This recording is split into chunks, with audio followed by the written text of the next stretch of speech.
Para começar, que tal a gente falar sobre os desafios dos casais na relação?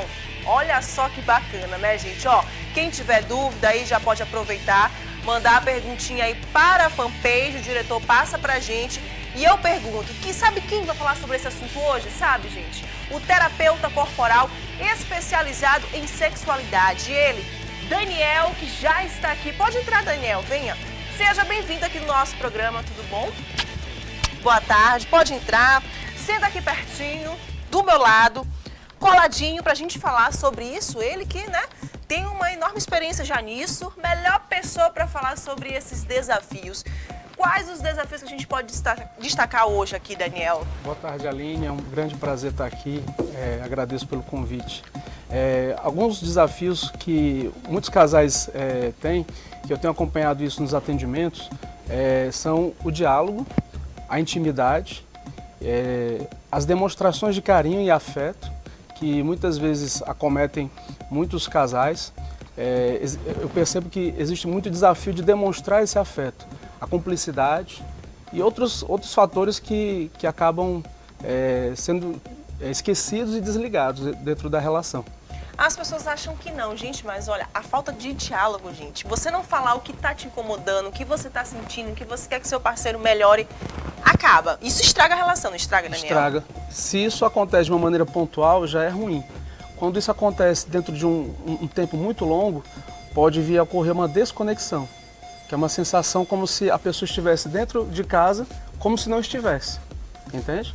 E isso é muito perigoso, porque aí quando começa a existir mais estímulos fora da relação do que dentro, isso abre um espaço que é perigoso, entende? Um espaço sombrio, onde se a pessoa sentir mais prazer fora da relação, isso pode abrir um espaço para uma traição, entende? E a melhor maneira de evitar uma possível situação de traição é poder trazer mais prazer para dentro da relação do que fora, entende?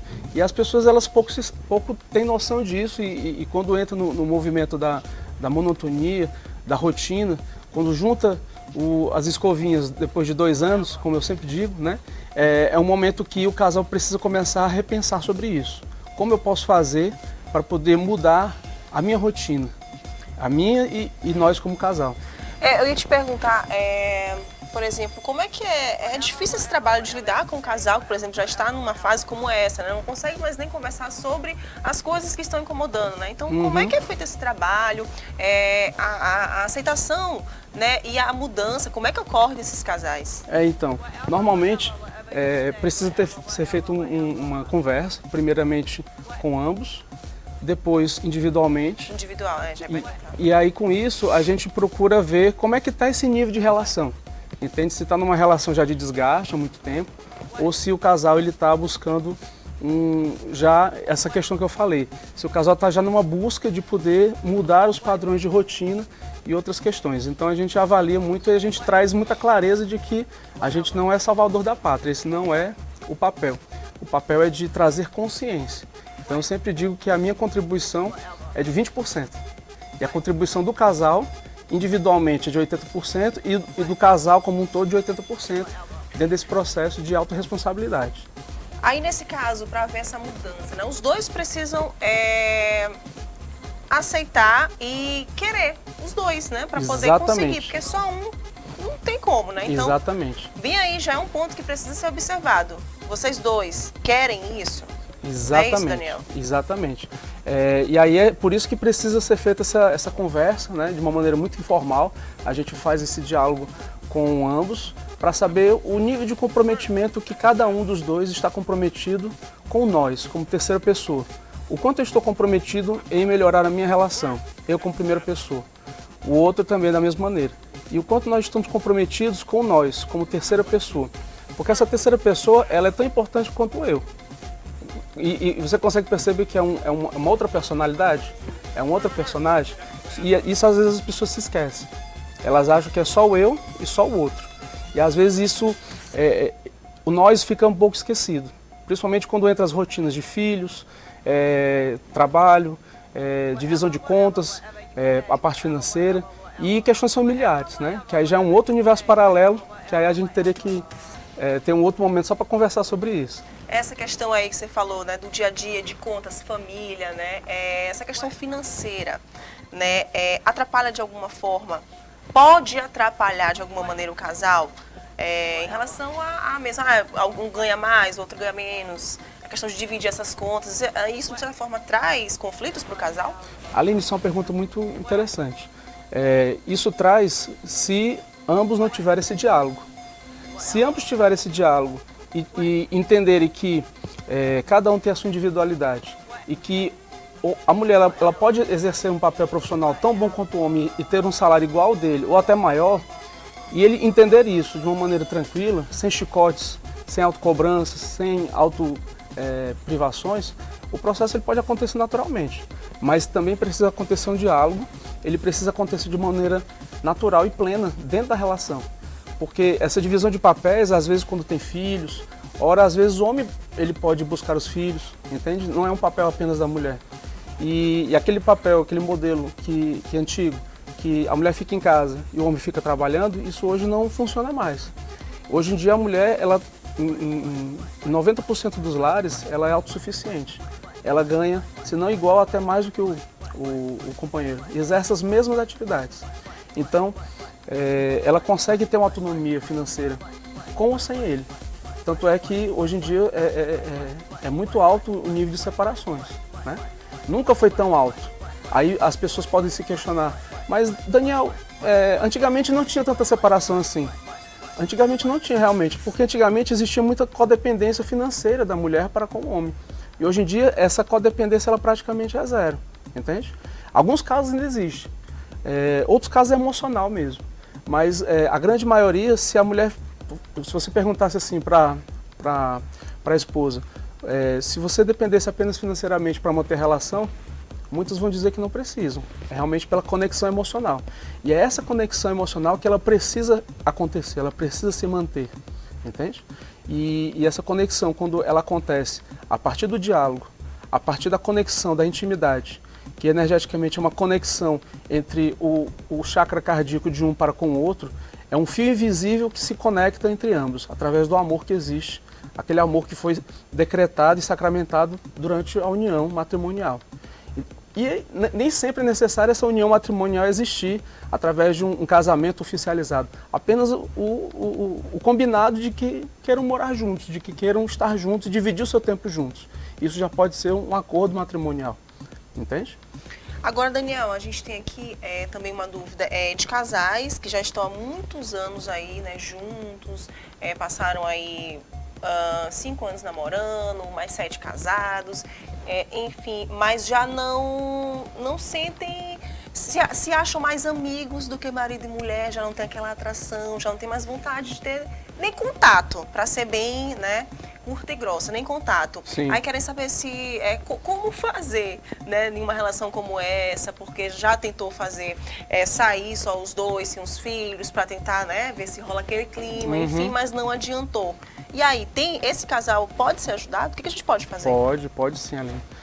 Para esse casal, a primeira coisa é o diálogo. Qual é o papel que eu... A gente fala bastante, gente. Presta atenção nisso. Diálogo, que é fundamental, né, Daniel?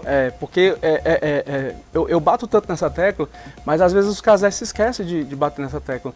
Entra num processo automático e às vezes um dos dois ou ambos tem vergonha de conversar sobre sexo, de conversar sobre o nível de satisfação, de prazer, sobre conversar esses papéis que eu preciso ter com o outro. Então, o diálogo ele é importante nesse primeiro momento para poder entender o seguinte: qual é o papel que eu estou tendo dentro dessa relação? E aí, em alguns momentos, eu tenho acompanhado que nem sempre é de marido e mulher. Às vezes é um papel onde o companheiro está exercitando um papel de pai para com a mulher, com a esposa. Às vezes é um papel onde a esposa está exercitando um papel de mãe em relação ao esposo, de protetora, de cuidadora apenas. E aí, às vezes, esses papéis ficam distorcidos. Quando a gente alinha esses papéis no diálogo, depois de alguns processos corporais que trabalham essa questão da visceralidade, da corporeidade, aí isso fica mais conectado dentro de cada um. Mas o diálogo, nesse primeiro momento, é importante para que eu possa entender que eu sou companheiro, o meu papel é de companheiro, de amante da minha esposa, e da esposa de companheiro e de amante do seu esposo. entende? E aí, respondendo a sua pergunta, quando começam a se perceber como amigos, é porque esses papéis não estão bem definidos, porque talvez eles estejam num papel de amigo e amiga, e talvez a intimidade aí esteja abalada, entende? E muitos casais terminam um relacionamento ficando amigos. Isso acontece muito quando existe uma sociedade, existe um vínculo de filhos, quando existe um vínculo de uma sociedade de empresa, onde ambos são sócios. E aí, por ambos estarem muito focados no trabalho, eles acabam se esquecendo que eles precisam também ter um tempo para o relacionamento a dois. Como se fosse aquele casal de namorados que se conheceram, entende? Então, esse olhar ele é importante, Aline. Um olhar de continuar olhando o outro como um amante, como um namoro, como um casal de namorados. Mesmo tendo filhos, mesmo às vezes tendo uma sociedade juntos, dedicar um tempo para que isso possa ser um casal de namorados. Sair da rotina, como ela fez, por exemplo, levou ele para jantar, fez todo aquele clima, mas não deu certo. Talvez não tenha dado certo, porque como você falou, faltou um diálogo. Olha, Daniel, eu não estou gostando disso, estou sentindo isso, estou sentindo falta, né, desse contato. A gente tem filho, mas a gente tem que, como o Daniel falou, gente, é um casal, é homem e mulher. Você tem seus filhos, tudo bem. Tem um momento de você estar com seus filhos, mas tem um momento que você precisa parar e olhar para o seu relacionamento. Porque senão realmente não vai vingar, não vai continuar, Daniel. Exatamente. E é algo que ambos precisam estar abertos para realmente baixar a guarda e poder trazer um olhar não de julgamento, entende? Mas um olhar realmente amoroso. Que ninguém inicia um relacionamento dizendo assim, eu vou iniciar esse relacionamento para dar errado. Ninguém faz isso. As pessoas, elas iniciam um relacionamento conscientes de que elas querem continuar. E quando elas não conseguem é porque existem bloqueios, impedimentos para isso, talvez até interferências, entende? E esses bloqueios, eles acontecem, às vezes, por crenças da época quando o que conviveu e aprendeu com o pai e com a mãe, e essas crenças vão sendo levadas para a idade adulta e assim por diante. E muitas vezes são até replicadas com os filhos. Além dessas questões de crenças, também são as questões daquilo que eu considero importante e relevante para conversar dentro do relacionamento. E aí, por aí vai. E aí, precisa ter esse olhar aberto, realmente, com o coração aberto para poder receber uma dica, uma sugestão e poder repensar sobre isso que a gente já está conversando, sobre, por exemplo, a questão dos papéis. E nessa hora aí de tentar, digamos, salvar, né, esse relacionamento, esse casamento, esse namoro, vale a pena a ajuda e a busca aí por um profissional. Sim. Um terapeuta que entenda do assunto, para orientar. Isso é bem válido, né, Daniel? Demais, porque às vezes ambos já estão tão imersos em uma rede de questões emocionais que às vezes não consegue-se mais ter abertura para o diálogo, nem abertura para poder reconectar a intimidade. E aí realmente precisa de uma pessoa especializada que possa trazer esse olhar do diálogo. Vou dar um exemplo de como isso é importante. Dentro dos campos dos canais de conexão, existem 3 poderosos canais: a visão, a audição e a sinestesia. Então, o discurso de uma pessoa que tem a visão predominante é um discurso seguinte: eu enxergo fulano, eu enxergo os passos que fulano dá. Esse é o discurso que a pessoa traz. Então essa pessoa ela tende ao canal predominante dela ser o visual, olhar. A pessoa que tem o canal predominante, a audição, o canal predominante dela é eu escuto. Então quando ela conversa com o outro, seja um companheiro, um amigo, um colega de trabalho, ela às vezes está fazendo outras ocupações e ela está conversando com você pelo ouvido. Ela está te escutando, mas muitas vezes ela não mantém o contato visual. Essa pessoa, o canal dela é o auditivo. E a pessoa sinestésica é aquela pessoa que ela sente. Tudo dela, para que ela possa se conectar ao outro, precisa ser através do toque. E às vezes os casais eles não têm essa conexão. Às vezes um está conectado no olhar, outro está conectado no sentir. Se a pessoa que está relacionando com o outro não tocar naquele sinestésico, ele não vai se conectar ao outro. Se o auditivo não estiver conectado com o outro através dessas combinações, aí pode acontecer uma desconexão. Então, a dica que eu passo para o telespectador que está nos assistindo é você poder refletir qual desses 3 canais é o mais predominante em mim. Qual é o mais predominante no meu companheiro? Deu para compreender? Deu. E esses são os detalhes, né, que se a gente for mesmo prestar atenção, gente, realmente faz aí toda a diferença, né, Daniel? Sim. Na hora de você ter esse diálogo, né, tentar e realmente, né, salvar e continuar esse relacionamento de maneira saudável, digamos assim, né, gente? Isso é uma palavra saudável. Exato. E agora, Daniel, na tua experiência, nos teus atendimentos aos casais, esse tempo, esse trabalho que é feito com esses casais, tem um tempo, isso é muito relativo, depende aí dos dois, do casal? Isso vai depender do nível de permissividade que cada um vai ter. A gente recomenda que cada um possa primeiro ter uma conversa individualizada. E aí com isso a gente começa a ver qual é o nível de busca que a pessoa quer para ela e para o relacionamento dela. Quando ambos estão abertos, a gente procura fazer uma entrevista a partir de uma ferramenta muito poderosa, que é o Enneagrama, e ele vai ajudar a trazer as luzes e as sombras que cada pessoa tem. Porque a demonstração de afeto que uma pessoa pode ter, ou outra pode ter, isso vai depender muito da maneira como é a personalidade dela. Então, pela luz que o Enneagrama traz, existem 9 tipos de personalidade e cada uma dessas personalidades existe uma demonstração de carinho e de afeto específico, tanto de fazer como de receber. Entende? Então a gente faz feito primeiro uma entrevista com essa pessoa, depois com o companheiro, e aí com isso a gente procura direcionar um treinamento para que esse casal possa ter, a partir da luz do Enneagrama, então um estudo profundo de personalidade, que vai ajudar ambos a se conhecerem mais, reduzir os julgamentos, aumentar a misericórdia comigo e a misericórdia com o outro. Então, se, por exemplo, eu percebo que o meu companheiro, eu como mulher, eu percebo que o meu companheiro ele é desorganizado, e eu entendo que isso faz parte da personalidade dele, quando eu pego uma situação que ele está desorganizado, eu procuro ter a misericórdia de entender que aquilo não é por maldade dele, mas é por conta da personalidade dele que tem essa tendência. E eu posso começar a trazer lembretes para ele, olha, procura se organizar um pouquinho mais. E não esculhambar, né? Tu é muito organizado, tudo jogado, eu não aguento mais, gente. Exatamente. E assim por aí vai. Isso vai para diversos tipos de situações, seja de atrasos com compromissos, seja com organizações financeiras, seja para diversas questões. A gente poderia listar aqui pelo menos 50 tópicos, 50 assuntos diferentes sobre isso. E isso está direcionado diretamente com a intimidade. Porque se eu tenho desafios de diálogo, isso vai impactar diretamente na intimidade. Se eu tenho desafios de comunicação, se eu tenho ressentimentos, se eu tenho qualquer situação que está engasgado, isso com certeza vai impactar diretamente na intimidade. Porque o corpo, ele fala. E às vezes ele fala com uma rejeição. Entende? Às vezes ele não quer falar diretamente, mas às vezes ele fala de uma maneira muito dura. Às vezes ele fala com rejeição, às vezes ele fala com dor, às vezes ele fala com somatizações, às vezes ele fala de diversas maneiras diferentes. Olha aí, gente. Daniel, eu queria ficar a tarde toda conversando contigo aqui, porque ainda tem até outras dúvidas também. Mas enfim, Daniel, tens rede social, contato para passar aí para alguém que está assistindo, quer tirar uma dúvida, quer dizer, Daniel, help, socorro.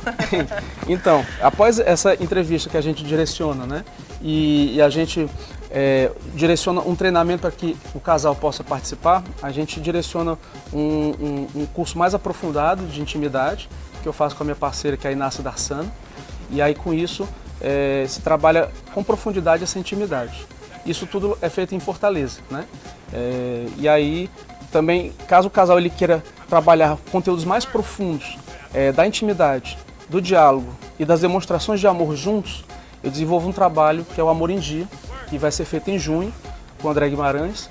Então é um outro trabalho em paralelo que ajuda também a pessoa, o casal, a unidade do casal, poder se conectar mais.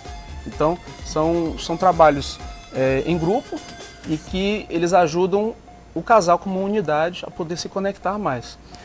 A nossa rede social é o Preinhanda no Instagram, né? E o site Núcleo 12 Ls. Aí lá tem várias informações. Pode entrar lá no site e se informar direitinho, exatamente. Né, Daniel? Então, meu amor, obrigada, viu, pela participação. O espaço sempre aberto, a gente está discutindo esse assunto super interessante, tá bom? Mandando um monte de dúvidas que eu vou já falar contigo aqui no intervalo. Obrigada, viu?